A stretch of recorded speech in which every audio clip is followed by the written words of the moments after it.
Stand up India ये government की एक ऐसी स्कीम है जिसके अंतर्गत ऑलरेडी 49,409 करोड़ रुपए की लोन लोगों को सैंक्शन की जा चुकी है। यहां पर करीबन 2,41,286 लोगों ने ये लोन के लिए अप्लाई किया था। उसमें से 2,19,188 लोगों को ये लोन सैंक्शन की जा चुकी है। इसका मतलब ये है कि यहां पर ये जो लोन है उसमें सैंक्शन का जो रेशियो है वो 90% है, जो कि बहुत ही ह्यूमंगस माना जाता है। दोस्तों, ये एक ऐसी यूनिक स्कीम है जिसके अंतर्गत आपको 10 लाख रुपए से लेकर के 1 करोड़ रुपए तक की लोन मिलती है। तो आइए स्टार्ट करते हैं। दोस्तों, ये चैनल में हम लोग डिस्कस करते हैं लोन से जुड़ी सब्सिडी और गवर्नमेंट योजनाओं के बारे में। तो अगर अभी तक आपने इसे सब्सक्राइब नहीं किया है तो अभी करें और बाजू के बेल आइकॉन को भी क्लिक करें ताकि आप कुछ इंपॉर्टेंट इंफॉर्मेशन मिस ना कर दें। जहां तक स्टैंड अप इंडिया में एलिजिबिलिटी क्राइटेरिया की बात है तो यहाँ पर 5 बहुत इंपॉर्टेंट एलिजिबिलिटी क्राइटेरिया है, जिसमें से सबसे पहला क्राइटेरिया है SC ST and women entrepreneurs. यानी कि अगर कोई SC या ST कैटेगरी में आता है उनको भी ये स्कीम का लाभ मिल सकता है, और वुमेन एंटरप्रेन्योर्स जो कि कोई भी कैटेगरी में क्यों ना हो उनको भी ये स्कीम का बेनिफिट मिल सकता है। यहां पर ये समझना बहुत ही जरूरी है कि ये जो वुमेन एंटरप्रेन्योर्स है उनका SC ST कैटेगरी में होना अनिवार्य नहीं है। कोई भी कैटेगरी की अगर वुमन है उनको ये स्कीम का बेनिफिट डेफिनेटली मिल सकता है। तो यहां पर SC ST में मेल और फीमेल दोनों को इसका बेनिफिट मिल सकता है, और बाकी की जो भी कैटेगरी है उनमें केवल और केवल जो लेडी है, जो फीमेल है, जो वुमन है, उनको ये स्कीम का बेनिफिट मिल सकता है। ये पहला बहुत इंपॉर्टेंट क्राइटेरिया है। दूसरा कौन सा क्राइटेरिया है यहां पर? दूसरा है only for green field project. Green field project का सिंपल मीनिंग ये है कि आप नया प्रोजेक्ट कर रहे हो। अगर कोई पुराना प्रोजेक्ट है, कोई पुरानी कंपनी है जो चल रही है, वो यहां पर ये स्कीम के अंतर्गत बेनिफिट लेना चाहेंगे तो वो नहीं ले पाएंगे। केवल और केवल ग्रीन फील्ड प्रोजेक्ट को ही इसका लाभ मिलेगा। दोस्तों, मेजॉरिटी बैंक्स और NBFC जो है वो कहीं ना कहीं पुरानी फर्म्स जो होती है उनको इजीली कंफर्टेबली लोन देती है, जबकि ग्रीन फील्ड प्रोजेक्ट में जो नई कंपनी होती है, तो ये जो स्टैंड अप इंडिया स्कीम है उसका बहुत इंपॉर्टेंट कैरेक्टरिस्टिक ये है कि यहां पर ग्रीन फील्ड जो प्रोजेक्ट होता है उनको लोन दी जाती है। बहुत इंपॉर्टेंट क्राइटेरिया है ये।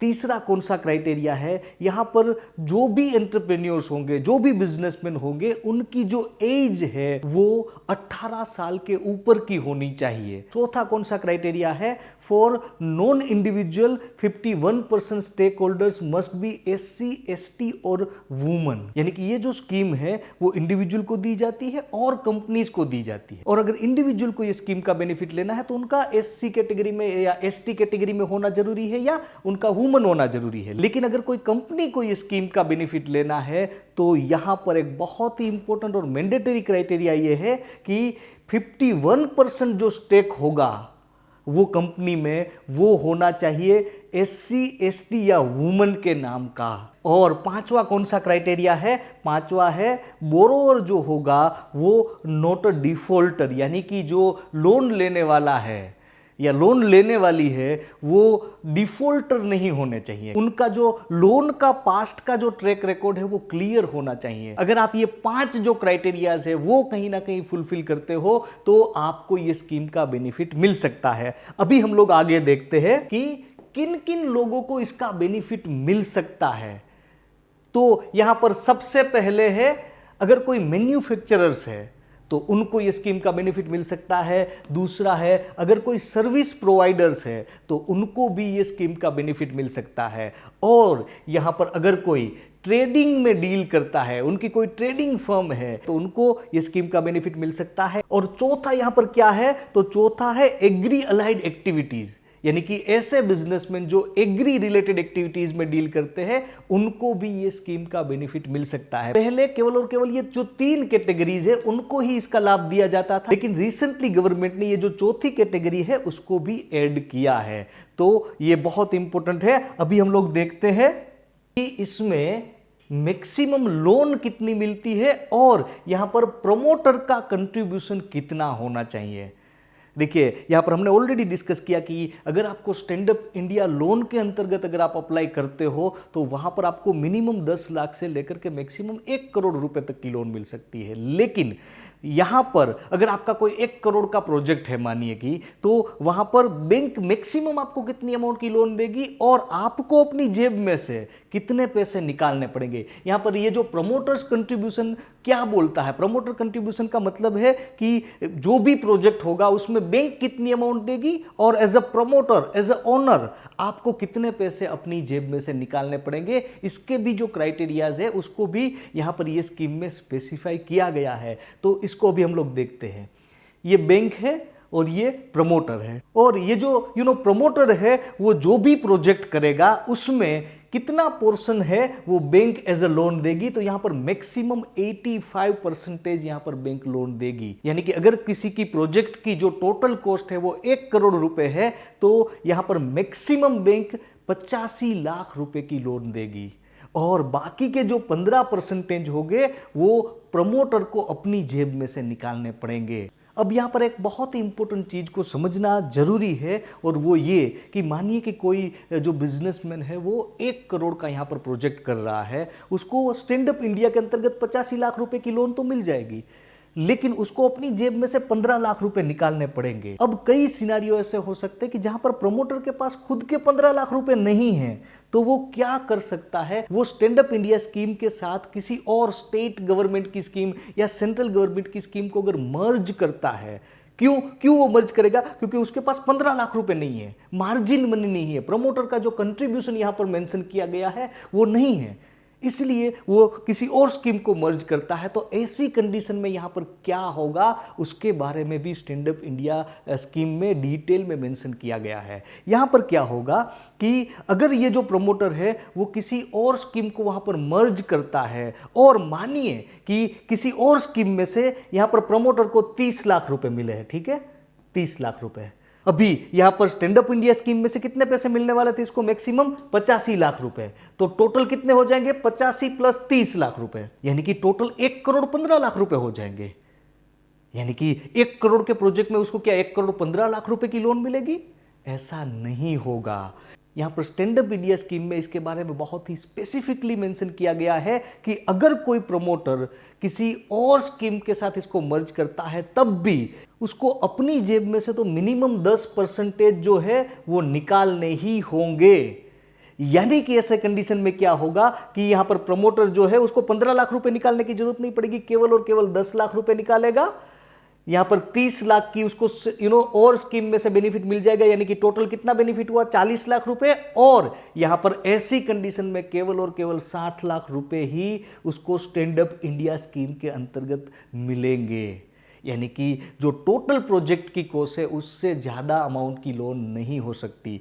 तो यहां पर क्या इसका मतलब होगा कि किसी भी सिनारियो में यहां पर जो प्रमोटर का जो कंट्रीब्यूशन है वो कितना होगा? यहां पर 15% अगर किसी और स्कीम को मर्ज नहीं करता मिनिमम, और किसी और स्कीम को अगर वो मर्ज करता है तो मिनिमम 10% जो है उसको अपनी जेब में से निकालने पड़ेंगे। बहुत इंपॉर्टेंट है इसको समझना। अभी हम लोग देखते हैं इसमें वर्किंग कैपिटल कितनी अमाउंट का मिलेगा। यानी कि ये जो स्कीम है उसका एंड यूज क्या होता है? उसका एंड यूज ये होता है कि अगर आपका नया प्रोजेक्ट है तो नया प्रोजेक्ट में क्या होगा, आप अपनी फैक्ट्री सेटअप करोगे तो वो सेटअप करने के लिए, उसको कंस्ट्रक्ट करने के लिए आपको कंस्ट्रक्शन लोन की जरूरत पड़ेगी। आप वहां पर नया मशीन वो फैक्ट्री में लगाओगे तो वहां पर आपको क्या जरूरत पड़ेगी? मशीनरी लोन की जरूरत पड़ेगी। तो कंस्ट्रक्शन लोन और मशीनरी लोन, ये लोन को बोलते हैं टर्म लोन, और ये दोनों हो जाएंगे, इससे आपका बिजनेस चालू नहीं हो जाएगा। उसके अलावा आपको कुछ पैसे अपने अकाउंट में भी चाहिए होंगे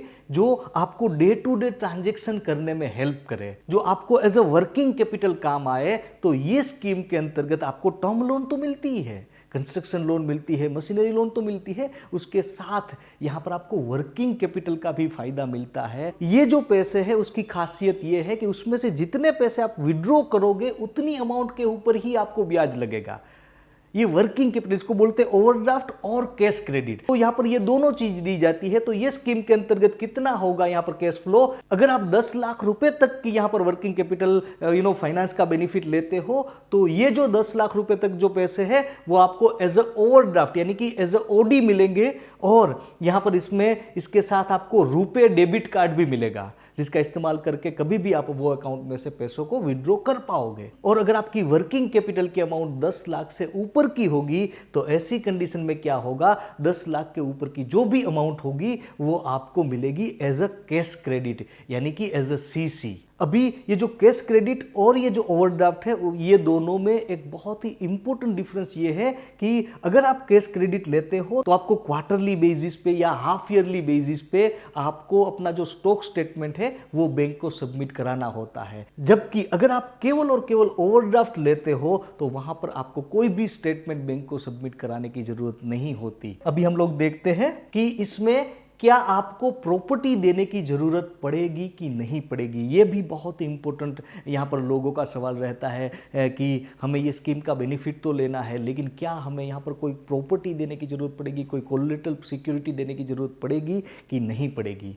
तो ये स्कीम के अंतर्गत आपको कहीं ना कहीं कोलेटरल सिक्योरिटी देने की जरूरत होती है। लेकिन यहां पर अब मैं जो बोल रहा हूं उसको अच्छे से समझिएगा। गवर्नमेंट ने स्टैंड अप इंडिया स्कीम के लिए एक स्पेसिफिक क्रेडिट गारंटी स्कीम को लॉन्च किया है, जिसका नाम है CGSSI, credit guarantee scheme for stand up India. अगर आप ये स्कीम को स्टैंड अप इंडिया स्कीम के साथ मर्ज करते हो तो ऐसी कंडीशन में आपको कोई भी प्रॉपर्टी देने की जरूरत नहीं पड़ेगी। दोस्तों यहाँ पर देखिए, कई लोग बोलते हैं कि उनको कई सारी गवर्नमेंट स्कीम होती है लेकिन उनको वो बेनिफिट नहीं मिल पाता। क्यों नहीं मिल पाता? कहीं ना कहीं अवेयरनेस का अभाव होता है। उनको पता नहीं होता है कि एक्चुअल केस में ये जो स्कीम्स है उसमें किस तरीके से अप्लाई करना चाहिए, कौन कौन सी स्कीम्स को राइट वे में मर्ज करना चाहिए। तो यहां पर ये जो पर्टिकुलर जो स्कीम है उसके बारे में अगर आपको डिटेल में जानना है तो ये जो वेबसाइट है उसकी लिंक ये वीडियो के डिस्क्रिप्शन में से आपको मिल जाएगी। आप उसको भी अच्छे से समझिएगा ताकि आपको पता चले कि यहाँ पर किस तरीके से ये स्कीम को मर्ज करके आपको विदाउट प्रॉपर्टी ये स्कीम जो है स्टैंड अप इंडिया स्कीम है उसका आप बेनिफिट ले पाओगे। तो ये बहुत इंपॉर्टेंट चीज़ है। अभी हम लोग नेक्स्ट देखते हैं कि यहाँ पर मैक्सिमम टेन्योर कितना रहेगा, यानी कि मैक्सिमम कितने सालों के लिए आपको ये लोन मिल पाएगी, और यहाँ पर मोरेटोरियम कितना रहेगा, यानी कि लोन लेने के बाद कितने टाइम तक आपको कोई भी EMI भरने की जरूरत नहीं पड़ेगी। इसको बोलते हैं मोरेटोरियम, यानी कि EMI हॉलीडे पीरियड। तो ये जो स्कीम है उसके अंतर्गत जो भी लोन आपको मिलती है वो मैक्सिमम 7 सालों के लिए दी जाती है, और यहाँ पर जो मोरेटोरियम है वो मैक्सिमम 18 महीने का होता है। यानी कि लोन लेने के बाद मैक्सिमम 18 महीने तक आप मोरेटोरियम ले सकते हो, यानी कि मैक्सिमम 18 महीने तक आपको कोई भी EMI भरने की ज़रूरत नहीं होती। उसके बाद आपका जो EMI है वो स्टार्ट होता है। यानी कि कई बार क्या होता है, कोई नया बिजनेस स्टार्ट तो कर देते हैं, मशीन्स लिए, कंस्ट्रक्शन किया, लेकिन इंस्टेंटली उनकी इनकम वहाँ पर वो बिजनेस में से चालू नहीं होती। तो ऐसी कंडीशन में मोरेटोरियम पीरियड बहुत ही ज़्यादा हेल्पफुल होता है, जो ये बिजनेसमैन को टाइम देता है 6 महीने, 8 महीने, 1 साल, मैक्सिमम 1.5 साल तक का टाइम देता है। तब तक वो अपने बिजनेस को अच्छे से सेटअप कर सकता है, और उसके बाद EMI का जो बर्डन है वो चालू होता है। तो ये एक बहुत इंपॉर्टेंट यहाँ पर प्रावधान दिया गया है स्टैंड अप इंडिया स्कीम में। उसके बाद क्या है, आपको किस तरीके से इसको अप्लाई करना चाहिए। देखिए, ये स्कीम के अंतर्गत अप्लाई करने के 3 तरीके हैं। सबसे पहला तरीका है डायरेक्टली एट द ब्रांच। यहाँ पर गवर्नमेंट ने हर एक शेड्यूल कॉमर्शियल बैंक की हर एक ब्रांच को बोला है कि आपको एटलीस्ट एक SC और ST जो बिजनेसमैन है उनको ये स्टैंड अप इंडिया के अंतर्गत लोन देनी है, और एक वुमन जो है, लेडी जो है, उनको ये स्कीम के अंतर्गत लोन देनी ही है। हर एक बैंक की हर एक ब्रांच को ये बोला है। तो यहाँ पर आप डायरेक्ट बैंक में जाके भी इसको अप्लाई कर सकते हो, लेकिन इसको अप्लाई करने से पहले आपको अपने प्रोजेक्ट के बारे में पूरी डिटेल इन्फॉर्मेशन के साथ आपको जाना है, ताकि आप बैंक मैनेजर से अच्छे से बात कर पाए। वो जो भी आपको सवाल पूछे उनके आप राइट वे में कॉन्फिडेंटली जवाब दे पाए। तो ये पहली चीज़ है।